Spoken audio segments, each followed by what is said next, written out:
आणि कोल्हापूरमधल्या पोटनिवडणुकीसंदर्भात महाराष्ट्राचे मुख्यमंत्री उद्धव ठाकरे सध्या बोलतात. थेट जाऊयात. नवीन नाही, आपल्यासाठी मी काही नवीन नाही. तसं पाहिलं तर माझ्या आजोबांपासून म्हणजे माझे आजोबा आणि राजश्री शाहू महाराज यांचे ऋणानुबंध काय होते हे वेळोवेळी मीही सांगितलेले आहे, शिवसेना प्रमुखांनी सांगितलेलं आहे. त्याच्यामुळे आपली एक नाळ जोडलेली आहे. आणि कोल्हापूर हा एक भगव्याचा बालेकिल्ला आहे, नक्कीच आहे, तो आजही आहे आणि उद्याही राहणार आहे. हे काल जे कोणी येऊन गेले, म्हणजे काल नानांच्या प्रचाराला फडणवीस होऊन गेले. आता दोन शब्द जोडले तर काय एकत्रित होतं आणि त्याचा परिणाम दुष्परिणाम काय होतो मी सांगण्याची काही गरज नाही. मी त्यांच्या प्रश्नाला उत्तर देण्या काही ही सभा घेतलेली नाही, नक्कीच नाही. पण बऱ्याचदा असं होतं की आपल्याकडे काही बोलायचे मुद्दे नसले तर मग विरोधकांवरती खोटे नाटे आरोप करायचे, एक भ्रम निर्माण करायचा आणि आपलं कुठे काय घोडं पुढे सरतं का बघायचं, ही यांची एक वाईट सवय झालेली आहे. आणि मग कधी कधी विचार असा येतो की आज रामनवमी आहे, समजा प्रभू रामचंद्रांचा अवतार झालाच नसता, त्यांचं राजकारण कसं झालं असतं, त्यांनी राजकारण कोणत्या मुद्द्यावर केलं असतं. कारण स्वतःच्या कर्तृत्वाचं सांगण्यासारखे काही मुद्दे नाहीच आहेत. पण धार्मिक मुद्दे पुढे कर, द्वेष पसरवणारे पुढे कर, या अशा सगळ्या गोष्टी करायच्या आणि आपलं काही जे इच्छित असेल ते साध्य करून घ्यायचं. मी पहिल्या प्रथम आपण जे काही केलेलं आहे हे मुद्दामून सांगतो. हे सांगावं का लागतंय, कारण निवडणूक म्हटल्यानंतर एक वेगळा असा माहोल तयार होतो आणि अनेकदा आपल्याला असं वाटतं की जे खोटं रेटून बोलतायत ते रेटून बोलत असल्यामुळेच ते खरं आहे. ठीक आहे, मधल्या काळामध्ये सत्यजित तुम्हाला सगळ्यांना कल्पना आहे की आपल्या आमदारांची एक बैठक छगनराव भुजबळ यांच्या घरी झाली होती आणि तिथे मी बोललो होतो की महाविकास आघाडीमध्ये त्यात शिवसेना आहेच, काँग्रेस आहे, राष्ट्रवादी आहे, हो आहेच, आम्ही उघडपणाने सगळं करतो आहोत, लपून छपून काही करत नाही, कालोखात काही करत नाहीये. पण आम्ही कमी कुठे पडतो, कामात पडतो का? अजिबात नाही. आपत्ती आली तर मग धावून जायला कमी पडतो का? अजिबात नाहीये. सरकार म्हणून प्रशासकीय गोष्टींमध्ये कमी पडतो का? अजिबात नाही. मग तरी कमी कुठे पडतो, तर कमी पडतो ते खोटं बोलण्यात कमी पडतो आणि खोटं बोलणारच नाही. कमी पडलो तरी चालेल, पण आम्ही जेव्हा शिवरायांचे मर्द मावळे त्यांचे वंशज आम्हाला समजतं मावळ्यांचे, तेव्हा खोटं बोलणे आमच्या रक्तात नाही. आणि अशा या राजकीय विरोधकांची आपली लढाई आहे. बाकीच्या सगळ्या प्रश्नांना मी उत्तर देण्याच्या आधी थोडीफार एक केलेल्या कामांची जंत्री आणि तिसरं कोल्हापूरसाठी हे आपल्याला सांगतो. विशेषतः सर्वांना कल्पना आहे की आपलं सरकार आल्यानंतर नाही म्हणता तरी एक आपत्तीची मालिका आपल्या मागे लागलेली आहे. एक कोरोना तर आहेच, कोरोनातून आत्ता आपण कुठे जरासं डोकं वर काढतो आहोत. पुन्हा पावसाळ्यात तोंडावर आहे. गेले 2 वर्ष जी काही चक्रीवादळं त्याच्यानंतर अतिवृष्टी झाली, त्या गेल्या वेळेस तर मी स्वतः येऊन गेलेलो आहे. कोल्हापूरकरांच्या मदतीला मदत हा शब्द म्हणजे मी काय मोठे उपकार करतोय असं नाही, पण जी जनता ज्या माता भगिनी आपल्याला आशीर्वाद देत आहे, आपल्या सोबत आहे, त्यांच्यावरती जर का संकट आलं तर मी मुख्यमंत्री असो वा नसो धावून येणं हे माझं काम आहे आणि त्या कर्तव्याला जागून मी कोल्हापूरकरांच्या त्या सगळ्या परिस्थितीमध्ये एक त्यांना दिलासा द्यायला हवं. आणि आपल्याला आठवत असेल की कोल्हापूर शहरामध्ये आल्यानंतर मला सांगण्यात आलं की साहेब जरा आपण पुढच्या ठिकाणी जातोय, जरा थोडं थांबून जाऊया का? म्हटलं थांबण्यासाठी असं काय, आपण काय दमलेलं नाही, काय नाही, आता तर पाहणी दौरा आपलं सुरू होते. म्हटलं काय विशेष, तर नाही माननीय विरोधी पक्ष नेते तिकडे आलेले आहेत. म्हटलं मग तर जाऊच या, एकदा समोरासमोर भेटूया, त्यांना जनतेच्या समोर भेटूया. ते सुद्धा जर का मदत करायला आले असतील, जनतेला सहाय्य करायला आले असतील तर मी सुद्धा त्याचसाठी आलेलो आहे. मग त्यांना जर का मला काही सांगायचं असेल, काही प्रश्न विचारायचे असेल तर त्या जनतेच्या साक्षीने मला विचारू द्या. आणि जर का आमच्या कामात कुठे खोट असेल तर जनतेच्या समोर आमचा पर्दाफाश करू द्या. आणि मी गेलो तिकडे, आपण सगळे शिवसैनिक माझ्यासोबत होतात. गेलो, मी येतो कळल्यानंतर लगबगीने पुढचा रस्ता अर्धवट सोडून माघारी वळले आणि गाडीत बसायला गेले तेवढ्यात मी तिकडे पोहोचलो. मग काय नुसतं नमस्कार चमत्कार झाले आणि निघून गेले. हे वरकरणी राजकारण करणारं मी नाहीये आणि आपली महाविकास आघाडी नाहीये, महाविकास आघाडी सरकार नाहीये. जे करायचं ते मनापासून करायचं. अगदी लोकसभेच्या वेळेला सुद्धा मला कल्पना आहे की कोल्हापूरकरांनी छान एक घोषणा दिली होती, आमचं ठरलंय. आता आमचं ठरलंय म्हणजे काय, त्याला ठरलंय बघा, आणि ते जे ठरलं होतं ते त्यांनी करून दाखवलं. आणि मग माझं असं म्हणणं आहे, मी कामं वाचण्याच्या आधी, कारण काय कळलं काय होतं, बोलण्याच्या ओघामध्ये एक छान अशी लिंक लागते आणि मग काही प्रसंगी आपले मुद्दे थोडेसे मागे पुढे होतात. तर मग हे आमचं ठरले सांगून काँग्रेसने आणि तेव्हा राष्ट्रवादीने केलं होतं. आपले संजय राऊत तेव्हा निवडून आले. पहिल्या प्रथम कोल्हापुरातून खांद्यावरती भगवा घेऊन, शिवरायाचा भगवा घेऊन एक खासदार आपण दिल्लीत पाठवला. अभिमान वाटला मला, अभिमान वाटला. मग त्याच्यानंतर काय झालं, जे आता बोंबलतात बेंबीच्या देठापासून की हे शिवसेनेने हिंदुत्व सोडलं. कसं काय सोडलं? तुम्हाला सोडलं म्हणजे हिंदुत्व नाही सोडलं. तुम्ही म्हणजे काय हिंदुत्व नाही, तुम्ही काय हिंदुत्वाचं पेटंट नाही घेतलेलं. मी दोनच निवडणुकीचे आकडे तुम्हाला कल्पना आहे, कारण तुम्ही कोल्हापूरकर आहात आणि कार्यकर्ते आहात. पण त्याच बरोबरीने मगाशी सत्यजी आपण बोलला की या ऑनलाईन बरेच हजारो लाखो लोक, हे माझं जे काय मनोगत, कारण भाषण मैदानात करायचं असतं, समोर अशी सगळे रसरसती माणसं असल्यानंतर ते एक वेगळं स्फुरण असतं. आणि माझं हे कदाचित कोणाला भाषण मिळमिळीत वाटेल, कारण मी प्रत्यक्ष समोर तुम्हाला एका चौकटीत बघतोय, पण तो जो काही ज्याला करंट म्हणतो, जिवंतपणा म्हणतो, तो आता मी अनुभवू शकत नाहीये. तरी पण कोल्हापूर म्हटल्यानंतर ते एक चमत्कार त्याच्यात असतोच. पण 2014 आणि 2019 हा मतांचा आकडेवारीचा कागद मी घेऊन इकडे तुमच्या समोर बोलतोय.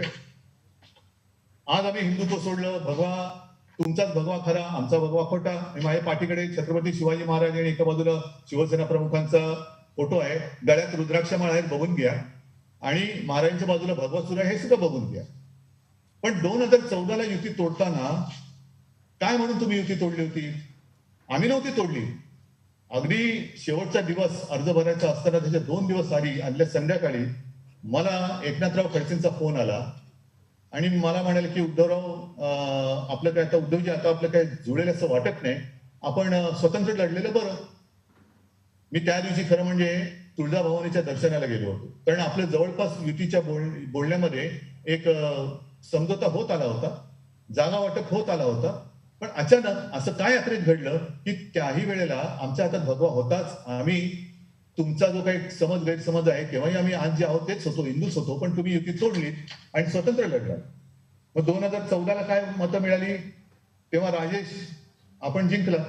खरं म्हणजे मला राजेश असतील, विजयराव असतील, संजय असतील, असे कित्येक जे शिवसेना प्रमुखांचे कडवट शिवसैनिक आहेत, त्यांना मला खास करून धन्यवाद द्यायचे, लाख लाख त्यांचं अभिनंदन करायचे मला. कारण हा कोल्हापूरचा भगवा तुम्ही आभारीत ठेवला. गेल्या वेळेला, हे मी तुम्हाला म्हणूनच सांगतोय, गेल्या वेळेला जे घडलं ते लक्षात घ्या की 2014ला शिवसेनेला मिळाली होती 69,736 मतं, बरोबर ना राजेश? भाजपला मिळाली होती 40,104 मतं आणि काँग्रेसला मिळाली होती 47,315 मतं, बरोबर? मग 2019ला आपली युती झाली, कारण मध्ये आपण धर्म सोडला होता. 2019ला परत धर्मांतर केलं आपण, मग पुन्हा भाजपने आपल्याची युती केली. मग युती केल्यानंतर काय घडलं, भाजपला जी 2014ला मतं पडली होती 40,000, त्यातली 40च्या 40,000 नाही, पण 35,000, 30,000, 25,000, 20,000 तरी आपल्याला मिळाली पाहिजे होती. पण आपल्याला किती मिळाली? 75,854, म्हणजे 70,000, म्हणजे जेमते 5-6 हजार आपली मतं वाढली. भाजप आपल्यासोबत युतीत होता. युतीमधली त्यांची 40,000 मतं ती गेली कुठे वळली? का पंचगंगेतल्या त्या दूषित पाण्यासारखं तुमच्या मतांमध्ये काही घोळ झाला का? काही प्रदूषण झालं का तुमच्या मतामध्ये? काय झालं नेमकं? आणि काँग्रेसची मतं, म्हणजे आज आपण जय श्रीरामचा प्रचार करतोय, आपल्या त्या उमेदवार आहेत आणि ते निवडून येणार, हे तर नक्की आहेच. कारण शिवसेना हा समोरून वार करतो, पाठीत वार करणारी आवडत आमची नाहीये. आम्ही जे करतो ते समोरासमोर होय तर होय म्हणू, आणि एकदा होय म्हटलं तर होय खरं करून दाखवण्यासाठी वाटेल ते करू, पण पाठीत वार कधी करणार नाही. पण 19च्या या निवडणुकीत ठीक आहे, शिवसेनेचा पराभव झाला, म्हणजे ठीक आहे, म्हणजे शिवसेनेच्यासाठी ते नक्कीच आनंदाची गोष्ट नाहीच आहे. पण भाजपची 40,000 मतं जर शिवसेनेला तेव्हा मिळाली असती तर 70,000 अधिक 40,000 किती झाली? 1,10,000 मतं. 1,10,000 मतं शिवसेनेला का नाही मिळाली? आणि काँग्रेसची मतं जी 47 होती ती 91,000 झाली. म्हणजे 40,000 मतं तुम्ही फिरवली नाहीत कशावरून? 40,000 मतं. आज म्हणे शिवसैनिक काँग्रेसला मत देणार का? मग गेल्या वेळी तुम्ही छुप मत दिलं होतं की नव्हतं याचा खुलासा कोण करणार? तुम्ही जे छुप करता, आम्ही देशाच्या, राज्याच्या आणि कोल्हापूरच्या हितासाठी उघडपणाने करतोय. पाठिंबा देतो तो उघडपणाने देतो, विरोध करतो तो सुद्धा उघडपणाने करतो. हे लपून छपून करणारी ही जातकुळी आमची नाही. आम्ही एवढे काय सत्तेसाठी हापपलेले नाही. अरे ठीक आहे, या वेळेला काँग्रेस जिंकली, गेल्या वेळेला जिंकली. युती आघाडी म्हटल्यानंतर पुढे एकत्र जाताना काही घडामोडी घडतात, पण पुढे सगळं जुळून घेऊन आता तर आपण अनपेक्षितपणाने एकत्र आलो. हे असं सगळं घडल्यानंतर एकत्र आलो. पुढे ज्या काही गोष्टी करायच्या आहेत त्या करायला आपण आहोत. बघू कोण मध्ये येतं. पण ह्या काही ज्या गोष्टी मी तुम्हाला मुद्दामून सांगतोय की तुम्ही खरं का खोटं सांगा. कोल्हापूर महापालिका क्षेत्रातील अनेक विकास कामांसाठी अर्थसंकल्पात भरीव मदत केली आहे की नाही गेल्या 2 वर्षात? तुम्ही अर्थसंकल्प काढा, बघून घ्या. त्याच्यानंतर कोल्हापूर म्हटल्यानंतर करवीर निवासिनी, तिला आशीर्वाद घेतल्याशिवाय आपण पुढे जाऊ शकत नाही. त्या अंबाबाईच्या मंदिराच्या विकास कामातील दुसऱ्या टप्प्याकरता 25 कोटी रुपयांचा निधी मंजूर केलेला आहे. हे झाले की नाही बघा. करोना पूर परिस्थिती, त्याच्यानंतर शाहू समाधी स्थळ, विमानतळ याच्यासाठी विकासासाठी सुद्धा आर्थिक मदत आपण देतोय की नाही आहोत. जिल्हा मध्यवर्ती प्रशासकीय इमारत आणि करवीर तहसील कार्यालय इमारत, राजश्री शाहू महाराज वैद्यकीय महाविद्यालयाचा विस्तार आणि विकास हा सुद्धा आपण करतो आहोत. आणखीन एक त्यांनी मुद्दा काढला की खंडपीठ न्यायालयाचं, त्याहीबद्दल आपलं मुख्य न्यायाधीश महोदयांशी आपली चर्चा सुरू आहे, संवाद सुरू आहे.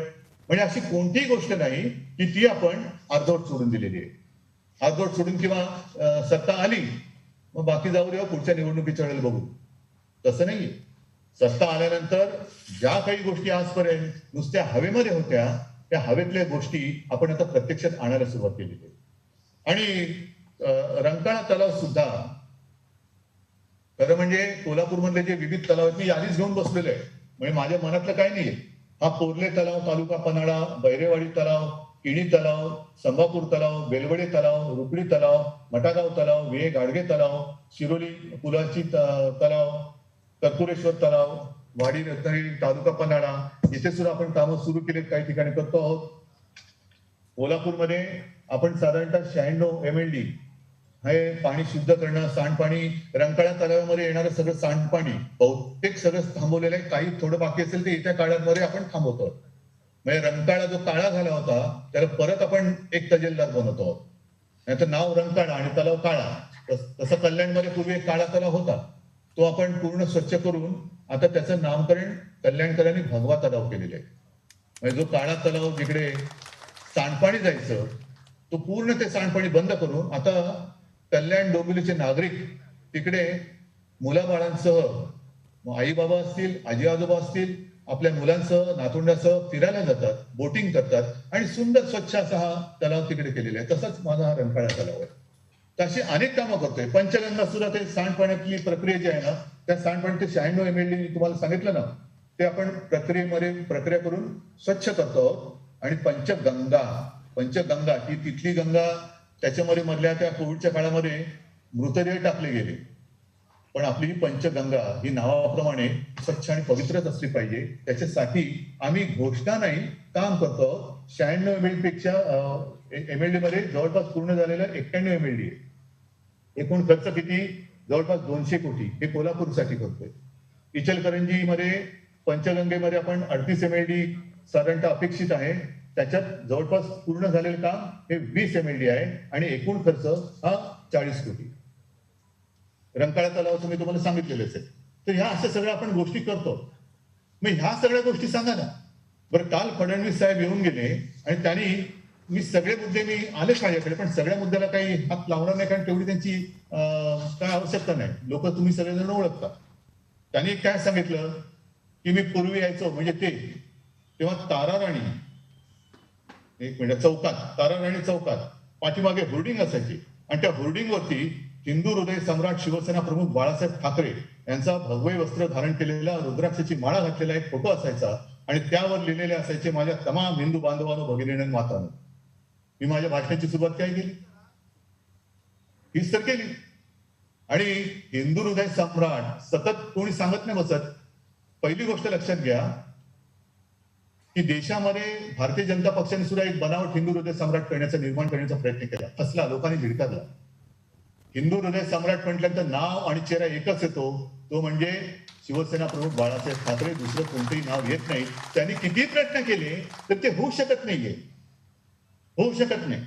एक बनावट नकली हिंदू हृदय सम्राट बनवण्याचा तुम्ही प्रयत्न केला, तुम्ही म्हणजे त्यांनी, पण लोकांनी झिडकारलं. हॅट म्हणे हे हिंदू हृदय सम्राट म्हणजे हिंदू अडचणीत असताना कसलीही पर्वा न करता मदतीला धावून येणारा असतो, तोच हिंदू हृदय सम्राट होऊ शकतो. त्यावेळेला घरी बसून नंतर तुम्ही येणार आणि लोकांना प्रेसवर प्रतिक्रिया देणार. हे प्रतिक्रिया सम्राट होऊ शकतात, पण हिंदू हृदय सम्राट होऊ शकत नाही. कशाला सांगते तुम्ही या गोष्टी आणि कशाला राजकारण करता? हिंदू हृदय सम्राट बाळासाहेब ठाकरे तेव्हा हे वाक्य असायचं, आता म्हणे सोनियाजींचा फोटो असतो. पूर्वी अटलजींचा पण असायचा, अटलजींचा असायचा, नरेंद्र मोदींचा कालपर्यंत लोकसभा निवडणुकीपर्यंत होता, विधानसभा निवडणुकीपर्यंत होता. तुम्ही ही परिस्थिती आणली, निर्माण केली. आणि तुम्ही जर हिंदू हृदय सम्राटांबद्दल एवढं जर का तुम्हाला प्रेम असेल तर मधल्या काळात मी बोललो की तुम्हीच त्यांच्या नावासमोर जनाब ही उपाधी लावण्याचा नीच प्रयत्न केला होता. पण जर का तुम्हाला हिंदू हृदय सम्राटांबद्दल एवढंच प्रेम आहे असं तुम्ही म्हणता, तर मग त्याच हिंदू हृदय सम्राटांच्या खोलीमध्ये जिथे आम्ही त्यांचं मंदिर मानतो, आज सुद्धा ती खोली तशीच आहे जशी त्यांच्या वेळेला होती. त्या खोलीत अमित शहानी मला दिलेलं वचन तुम्ही का मोडलं याचं उत्तर तुम्ही का नाही देत? तुम्ही उत्तर का नाही देत? बरं, हिंदू हृदय सम्राटांबद्दल एवढं तुम्हाला प्रेम आहे ना, मग जो नवी मुंबई एअरपोर्ट होतोय त्याला हिंदू हृदय सम्राटांचं नाव द्यायला तुमचा विरोध काय? द्या ना त्याला नाव. हा जो समृद्धी महामार्ग आहे मुंबईपासून नागपूर, तो नागपूरपासून आम्ही आता गडचिरोलीपर्यंत नेलेला आहे. तो तुम्ही नुसता रस्ता बनवत होता, आम्ही तो पूर्ण करतोय. या मे महिन्यामध्ये त्यातला पहिला टप्पा सुरू करतोय. म्हणजे नागपूर ते शिर्डी त्या मार्गातला एक मोठा टप्पा या येत्या महिन्याभरात आपण सुरू करतोय. म्हणजे हा रस्ता तुमच्या तिकडे तुमच्या नागपूरला टेकलेला आहे ना, नागपूरच्या पुढे गेलेला आहे ना. मग त्या रस्त्याला सुद्धा हिंदू हृदय सम्राट बाळासाहेब ठाकरे समृद्धी महामार्ग हे नाव या महाविकास आघाडी सरकारने दिलं. आम्ही तुमच्या सोबत असताना सुद्धा तुमच्याकडे मागणी करून सुद्धा तुम्ही देण्याचं एक मोठेपण दाखवत नव्हता. मग ते काम आम्हाला करावं लागलं. या सगळ्या गोष्टी मी तुम्हाला सांगतो कारण यांचा हा नकली जो भगवा बुरका आहे तो काढायला पाहिजे. भगव्याच्या रक्षणासाठी आम्ही मैदानात उतरलेलो आहे. कोणता भगवा? कोणता भगवा? हा छत्रपती शिवाजी महाराजांचा जो भगवा आहे तो खरा भगवा आहे. तुमच्या सोयीप्रमाणे त्याच्या बाजूला हिरवा लावाल, निळा लावाल, पिवळा लावाल, काळा लावाल आणि तो भगवा म्हणून म्हणाल तर तो भगवा आम्ही काही स्वीकारणार नाही. तुमचा भगवा खरा भगवा नाहीच आहे. अस्सल भगवा हा छत्रपती शिवरायाचा आणि साधू संतांचा आणि आमच्या वारकऱ्यांचा भगवा आहे, ज्याला दुसरा कोणताही रंग लागलेला नाही. हा आमचा भगवा. आता हाही भगवा तुम्ही खोटा ठरवायला लागला. म्हणजे हा भगवा खोटा आणि तुमचा भगवा खरा. निदान एक गोष्ट लक्षात ठेवा की शिवसेना 1966 साली जन्माला आली. त्या 1966 सालापासून ना शिवसेनेने कधी आपला झेंडा बदलला, ना रंग बदलला, ना विचार बदलला, ना आपला नेता बदलला. आज सुद्धा आमच्या मनात आणि आमच्या होर्डिंगवरती नव्हे सर्वत्रच शिवसेना प्रमुख हिंदू हृदय सम्राट बाळासाहेब ठाकरेच आहेत. दुसरा कोणताही विचार आणि दुसरा कोणताही नेता आणि दुसरा कोणताही रंग आमच्याकडे नाही. पण तुमचा जन्म झाला जनसंघ, तेव्हाचा तुमचा झेंडा आठवा. त्याच्यानंतर तुम्ही गेला जनता पक्षात, त्याच्यानंतर तुम्ही बाहेर पडला तो भारतीय जनता पक्ष. तेव्हाचा तुमचं आधीची वाटचाल होती गांधीवादी समाजवाद. मग शिवसेना प्रमुखांनी एक वेगळी भगवी दिशा दाखवली. मग तुम्हाला लक्षात आलं की ही भगवी दिशा ह्या दिशेने गेले तर दिल्लीपर्यंत पोहोचू शकतो. मग तुम्ही हिंदुत्वावरती आलात. बरं, आज आमच्या होर्डिंगवरती आणि हृदयामध्ये शिवसेना प्रमुख तर आहेतच. तुमच्या किती होर्डिंगवरती अटलजी आणि आडवाणी येतो? किती होर्डिंगवरती आहेत? अटलजी एका तरी होर्डिंगवर दिसतात. मला कोल्हापूरकर तुम्ही एका चौकटीत दिसतायत. असेल तर हात वर करा, नसेल तर नाही सांगा. काय दिसतंय? आडवाणी दिसतंय? खरं आडवाणीने ही भगवी दिशा दाखवली. कुठेच आडवाणी ना, अटलजींचा पत्ता ना आडवाणींचा पत्ता. सरपंचाला पण एकच फोटो, पंतप्रधान पदाला पण एकच फोटो, दुसरे फोटो घेतले कुठे तुमच्या नेत्यांचे? म्हणजे आम्हाला कळतच नाही की हा देशाचा पंतप्रधान आहे की गावचा सरपंच आहे, कोणत्या निवडणुकीसाठी ही व्यक्ती होती हेच आम्हाला कळत नाही. पण भगव्याचं रक्षण हे तुम्ही ज्या गोष्टी करता आहात, मग आमच्या बाजूला जो कर्नाटक व्याप्त महाराष्ट्र आहे तिथल्या मराठी माणसाच्या हातातला शिवरायाचा भगवा तुडवला जातोय, त्याला मराठी माणसाला बडवला जातोय. एक तरी तुमचा भाजपचा कार्यकर्ता शिवसैनिकांसोबत रस्त्यावरती उतरलाय त्या कानडी अत्याचाराच्या निषेधार्थ? प्रत्येक वेळेला शिवसैनिक उतरतो आहे. आता महाविकास आघाडीचे कार्यकर्ते पण आमच्या सोबत उतरत आहेत. पण तरी सुद्धा ज्या ज्या वेळेला मराठी माणसावर तिकडे अत्याचार झाले त्यावेळेला जेवढ्या जिद्दीने भगवा हातात घेऊन शिवसैनिक उतरला, भाजपचा एक त्यावेळेला गोपीनाथ मुंडे बोलायचे, पण रस्त्यावरती भारतीय जनता पक्षाचा कार्यकर्ता कदापि मला तरी दिसला नाही. कोल्हापूरकरांनी पाहिलं असेल तर बघावं. आणि मग त्यांचे जुने पालकमंत्री, त्यांच्याबद्दल मी काय सांगायचं, तुमच्याकडनंच मला ऐकायला पाहिजे, कारण हे मूळचे कोल्हापूरचे असं म्हणतात. आता पुण्यात गेले म्हणजे जिकडे जाईन तिथलाच होतो मी. कोल्हापूरमध्ये आलो तर कोल्हापूरचा, पुण्यात गेलो तर पुण्यातला. त्याही आधी ते मंत्री असताना मला वाटतं कर्नाटकात गेले होते, तेव्हा त्यांनी काहीतरी कानडी काहीतरी बोललं होतं, हुट्टी जरे कन्नड नल्ली जाऊ दे माझी जीभ अडकायची, पुढचं भाषण नाही व्हायचं. म्हणजे त्या वाक्याचा अर्थ असा होता की जन्म घ्यावा तर कर्नाटक मध्येच. ही अशी झेंड तुम्ही आमच्या डोक्यावरती लादलीत, पालकमंत्री म्हणून लादलेत. ना त्यांना भाषेचा अभिमान, ना त्यांना राज्याचा अभिमान, ना शिवरायाचा अभिमान, ना भगव्याचा अभिमान. कर्नाटकात गेल्यानंतर होट्टेबळली काहीतरी ते गुडगुडी केली त्यांनी, म्हणजे कर्नाटकात जन्म घ्यायचा कर्नाटकामध्ये. हे तुम्ही, तुमची माणसं जपणारी लोक तुम्ही, ही अवलादीची लोक तुम्ही, आणि तुम्ही आम्हाला हिंदुत्व शिकवणार, तुम्ही आम्हाला मराठी भाषेचा अभिमान शिकवणार, तुम्ही आम्हाला शिवरायाबद्दल शिकवणार. शिवरायाच्या पुतळ्याची विटंबना झाल्यानंतर एका तरी भाजपवाल्याच्या कंठातून काही उमटलं होतं नाही. पण ते तिथले जे राज्य आहे तसंच आहे, कर नाटक. निवडणूक आली की कर नाटक, काहीतरी कर पण नाटक कर आणि रेट पुढे. ही सगळी जी झेंडा आहे म्हणे आघाडीमध्ये अधिवेशनाच्या काळामध्ये मी उत्तर दिले त्यांना, विधानसभेतच दिलेलं आहे. काय काय आरोप केले होते महाविकास आघाडी सरकारवरती? भ्रष्टाचार, हे सरकार भ्रष्टाचारी आहे. ठीक आहे, तुमच्या भ्रष्टाचाराच्या आरोपाचं मी व्यवस्थित समाचार घेतलाय. मुंबई महापालिकेत भ्रष्टाचार झाला का? तर कोविड काळात भ्रष्टाचार केला. मी पुन्हा एकदा सांगतो तुम्हाला, कोविड काळामध्ये एपिडेमिक ऍक्ट होता आपल्या राज्यात, आणि त्याच्यामध्ये सुद्धा आणखीन दिल्ली सरकारने डिझास्टर मॅनेजमेंट ऍक्ट लावला होता देशभर. आणि हा ऍक्ट जेव्हा असतो, हा कायदा जेव्हा, हे ऑन ऑफ बटन आहे, हे दोन्ही कायदे जेव्हा ऑन असतात तेव्हा आपत्तीसाठी ज्या काही तुम्ही उपाययोजना करता त्या योजनेसाठी टेंडर काढण्याची गरज नसते. पण असं असून सुद्धा नीट लक्षात घ्या की मुंबईमध्ये एकही काम कोविड काळात विदाऊट टेंडर महापालिकेने केलेलं नाही. शॉर्ट नोटीस टेंडर काढली आणि त्याच्यात जो L1 होता त्याला आणि त्यालाच काम दिलं गेलेलं आहे, बाकी कोणालाही ते काम दिलं गेलेलं नाही. हे सत्य आहे. पण हे सगळे तुम्ही भ्रष्टाचाराचे आरोप केले, मग का हो? तुमच्या सगळ्याच्या हृदयात म्हणजे किती ऊर तुमचा भरून येतो. भारत माता की जय बोलता, वंदे मातरम बोलता, इस देश में रहना होगा तो वंदे मातरम कहना होगा. अभिमान वाटतो आम्हाला तुमचा. मग आम्ही आमच्यावरची जी टीका करता तुम्ही, काँग्रेस सोबत तुम्ही गेलात, शिवसैनिक काँग्रेसला मतदान करणार का? होय, करणार. कारण आम्ही नाटक नाही करत. पण काँग्रेसला मतदान करणं हे जर का पाप असेल तर मेहबूबा मुफ्ती बरोबर सरकारमध्ये बसला होता, हे काय पुण्य होतं तुमचं? मेहबूबा मुफ्ती काय वंदे मातरम म्हणत होत्या? मेहबूबा मुफ्ती काय भारत माता की जय म्हणत होत्या? हे तुम्हाला माहिती होतं. पण सत्तेसाठी तुम्ही त्यांच्यासोबत गेलात आणि तिथेच तुमचं जे काही धर्मकांड, हिंदुत्व हे भ्रष्ट झालं. तुम्ही आत कुठे विचाराने तुमचं हे सगळं जे धार्मिक प्रेम आहे ते कधीच भ्रष्ट झालेलं आहे. पण आमच्या अंगावरती भ्रष्टाचाराचे आरोप करताना आज तुमच्या एका दलालावरती विक्रांतसाठी जो पैसा गोळा केला त्यातले पैसे खाल्ले म्हणून जे आरोप झालेत त्याची सुद्धा तुम्ही बाजू घेता. एवढं खालपर्यंत गेलात तुम्ही. विक्रांत म्हटल्यानंतर आपल्या देशाचा अभिमान. शिवसेना प्रमुखांची ती कल्पना होती की ज्या युद्ध नौकेतनं शत्रूवरती हमला झाला, पाकिस्तानला पाणी पाजलं, होय नौकेने, त्या युद्ध नौकेने पाणीच पाजलं, त्या विक्रांतचं एक स्मारक व्हावं, एक म्युझियम व्हावा आणि त्याच्यात संपूर्ण आपल्या देशातले नागरिक येऊन बघायला पाहिजे त्यांनी की ही युद्धनौका कशी असते, आपल्याला विजयश्री प्राप्त करून देणारी, आपल्या देशासाठी लढणारी युद्धनौका आहे तरी कशी. अनेक सैनिकांनी मग ते नौसैनिक असतील, इतर असतील, आपल्या देशासाठी लढतात. त्यांच्या नावाने तुम्ही पैसे खाता, त्याच्यासारखी शर्मेची गोष्ट ही दुसरी असू शकत नाही. काय म्हणून तुम्हाला मतं द्यायची? काय म्हणून भारतीय जनता पक्षाला मतं द्यायची?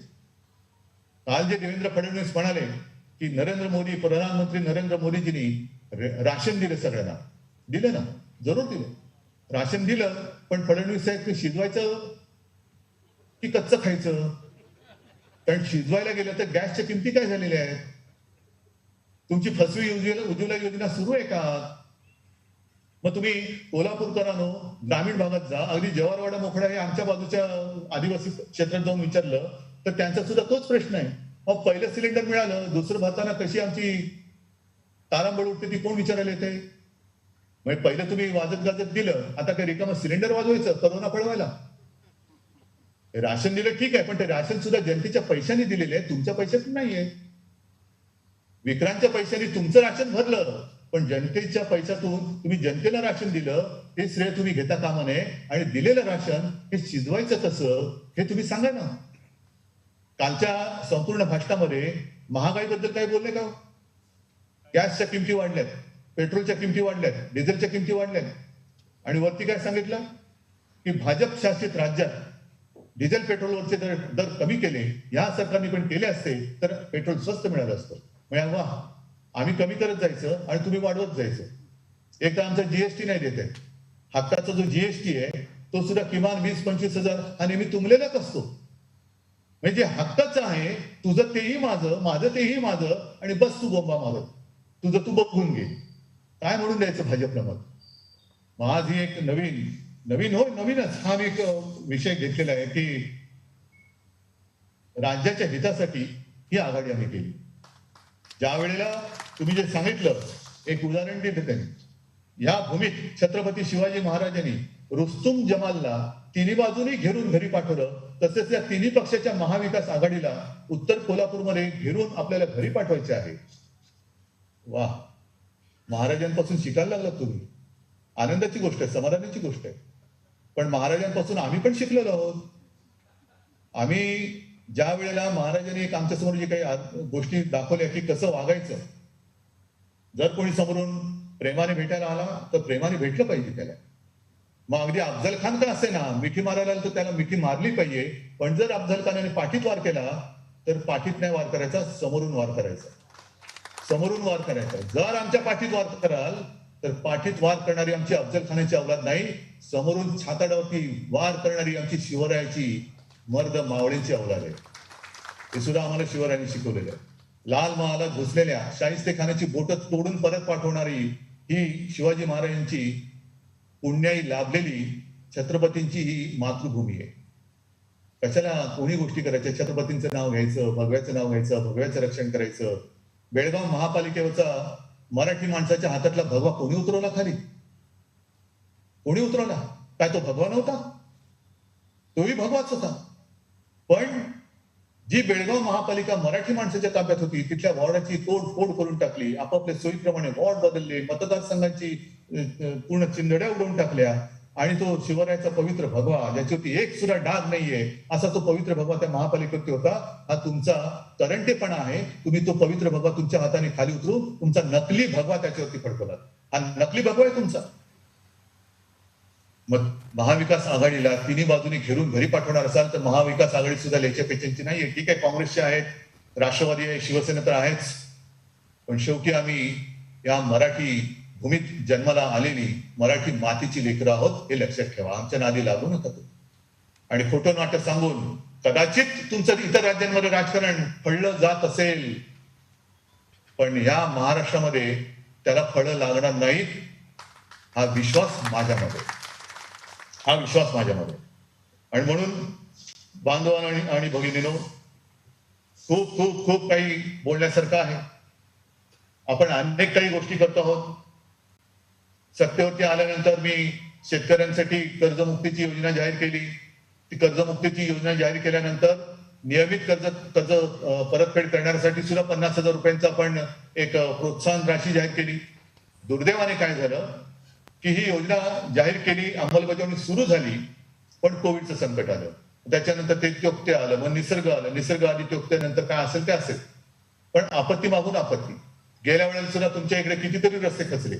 हे सगळे आपत्तीचा डोंगर खांद्यावरती घेऊन आपण राज्य थांबू दिलेलं नाहीये. गुंतवणूक येते आहे, कृषी सुद्धा व्यवस्थित चालू आहे, सगळी क्षेत्र आपली चांगली कामं करतायत. हे एक चांगलं मंत्रिमंडळ जनतेच्या हिताचं चांगलं काम करत आहे. आणि म्हणून मी तुम्हाला सांगतो की या काही ज्या गोष्टी आहेत, हा आणखीन एक मुद्दा. हा मुद्दा तुम्ही तुमच्याकडे बोलले असतील किंवा नसतील, पण दारूचा मुद्दा मध्ये त्यांनी काय सांगितलं होतं, यांनी महाराष्ट्राचं मध्य राष्ट्र केलं. मग मी आकडेवारी घेऊनच बोललो विधानसभेमध्ये की महाराष्ट्राने मध्य राष्ट्र म्हणजे काय केलं, तर एक किती लोकसंख्येच्या मागे वाईनची दुकान असायला पाहिजे. बरं, वाईन आपल्याकडे चणे फुटाणेवाल्याकडे नाही मिळत. हे रंकाळा तलावाला गेलंय, भेळ पाणीपुरीवाला पण वाईन घेऊन बसलाय. तसं नाहीये. जी सुपर मार्केट ज्यांच्याकडे एक ठराविक जागा आहे, बंद कुलूप असलेली कपाट आहे, त्यांना आपण वाईन विकायची परवानगी देतो. मग ह्या दुकानांची मी आकडेवारी दिली. ती आकडेवारी आता माझ्या हातात नाहीये, कारण आता बोलता बोलता सुचलेला हा मुद्दा आहे. पण आपल्यापेक्षा मध्य प्रदेश हा पुढे आहे. म्हणून मी त्यांना म्हटलं, तुम्ही जर का मध्य राष्ट्र म्हणत असाल आपल्या शिवरायाच्या महाराष्ट्राला, तर मग त्या प्रदेशाला काय मध्य प्रदेश म्हणायचं? कर्नाटक आपल्यापेक्षा पुढे आहे. महसूल गोळा करण्यामध्ये उत्तर प्रदेश सुद्धा या दारू विक्रीच्या ह्याच्यात पुढे आहे. तर अशा काही खूप गोष्टी ह्या आपल्याला सांगता येतील. पण माझं म्हणणं असं आहे की तुम्ही अनुभवाला जाता. आज तुम्हाला ठरवायला पाहिजे की मी मुद्दामून, नाहीतर यावेळेला मी भांडण करत बसलो असतो, नाही नाही नाही आमची जागा आहे आम्हाला द्या, आमची जागा आहे आम्हाला द्या. नाही, पण हा एक सरकारचा प्रयोग आपल्याला यशस्वी झालेला आहे. तो या पुढे सुद्धा यशस्वी करायचा. म्हणून जयश्रीताई, तुम्ही काळजी करू नका. काँग्रेसचे कार्यकर्ते तुमच्या सोबत आहेत, राष्ट्रवादीचे आहेत, पण माझ्या शिवसेनेचे शिवसेना प्रमुखांचे कट्टर शिवसैनिक सुद्धा तुमच्या सोबत आहेत. जे शिवसैनिक होय किंवा नाही हे तोंडावरती बोलतात आणि एकदा होय म्हटलं ना तरी जीव गेला तरी बेहत्तर, तरी मागे हटत नाही. ही शिवसेनेची खात्री. आणि आपल्याला फक्त एकच विनंती की हा नवीन प्रयोग आपण करतो आहोत. जसं गेल्या वेळेला जाधव साहेब निवडून आले, या वेळेला तुम्ही निवडून याल. निवडून आल्यानंतर मात्र सगळेजण गुड्या गोविंदाने एकोपाने काम करा. ज्या काही अपेक्षा आहेत त्या जनतेसाठी आहेत. सरकार आपलं आहे, सरकार तुमच्या पाठी आहे, तिन्ही पक्ष तुमच्या सोबत आहेत. आणि या तारा राणीच्या, म्हणजे जिला आपण काय म्हणावं तेवढं कमीच आहे. म्हणजे मी मागे म्हटलं होतं की महाकाली, म्हणजे मी एका ठिकाणी असं होतं की छत्रपती शिवाजी महाराज आणि त्यांच्या संभाजी राजेंच्या त्या दगाफटका करून औरंगजेबाने जो निर्गुण त्यांची हत्या केली, वध केला, त्याच्यानंतर काय होणार या स्वराज्याचं असा प्रश्न पडला होता. तेव्हा ही एक विजेसारखी चमकणारी तारा राणी या सौदामिनीसारख्या औरंगजेबावरती कोसळल्या. सौदामिनीसारख्या. आणि जवळपास 26 वर्ष औरंगजेबाला त्यांनी लढवत ठेवलं, जिंकूनही दिला औरंगजेब. एबीपी माझा, उघडा डोळे बघा नीट.